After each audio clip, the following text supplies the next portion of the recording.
खोपोली हे शहर सह्याद्रीच्या कुशीत बोरघाटाच्या पायथ्याशी वसलेले आहे. त्यामुळे डोंगरातील पाणी शहरात नदी नाल्याच्या माध्यमातून शहरात विविध भागात पसरत असल्याने खोपोलीमध्ये पाणी तुंबण्याची समस्या निर्माण होते. ही समस्या टाळण्यासाठी आणि पावसाचे पाणी सुरळीत वाहून जाण्यासाठी ठोस उपाययोजना करण्यासाठी आमदार महेंद्र थोरवे यांच्याशी चर्चा केली असून स्ट्रॉंग रेनचं नियोजन करण्यासाठी आमदार थोरवे राज्य शासनाच्या माध्यमातून 15 कोटींचा प्रस्ताव देणार असल्याची माहिती नगराध्यक्ष कुलदीप शेंडे यांनी पूर परिस्थितीचा आढावा घेताना दिली आहे.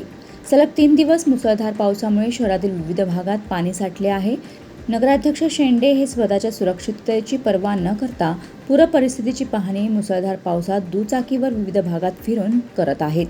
प्रत्येक प्रभागातील अडचणी स्थानिक नगरसेवकांना माहिती असल्याने त्या प्रभागातील नगरसेवकांना बरोबर घेऊन पाहणी करून पाण्याचे नियोजन करण्यासंबंधी चर्चा करत आहेत.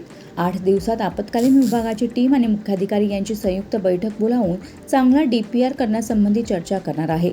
तसेच मागच्या चिंचवली परिसरात स्ट्रॉंग रेनचं नियोजन केलं म्हणूनच यावर्षी पूर परिस्थितीवर थोडाफार फरक पडला आहे. तसेच काही त्रुटी असतील त्याचं नियोजन भविष्यात करू असा शब्द नगराध्यक्ष कुलदीप शेंडे यांनी माध्यमांशी बोलताना दिला आहे. काय झालंय, खोपोली आपलं शहर जे आहे ते घाट माथ्याच्या खाली असल्यामुळे आपल्याला तिन्ही ठिकाणावरून 4 ठिकाणावरून आपल्या खोपोलीच्या बाजूला डोंगर आहे.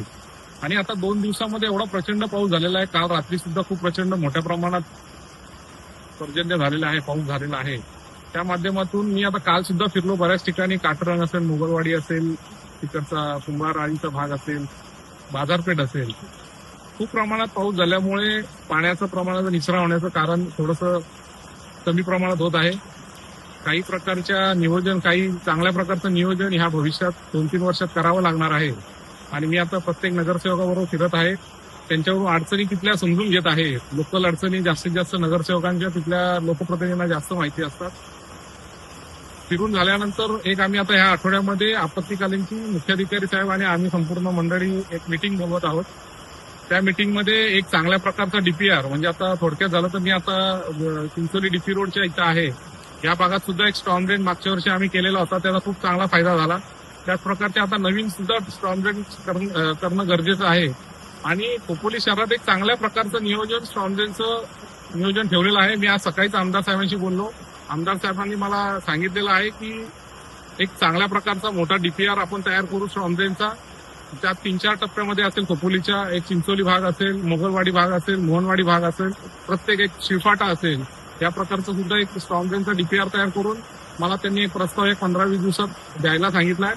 अधिवेशन चालू आहे, त्यानंतर मंत्री महोदयांची मीटिंग घेतल्यानंतर कदाचित आमदार साहेब 5 ते 10 कोटी किंवा 15 कोटीपर्यंतचा स्ट्रॉंग ड्रेनचा आपल्याला प्रस्ताव मंजूर करून देतील, अशी मला त्यांनी सकाळी फोनवर आश्वासन दिलेलं आहे.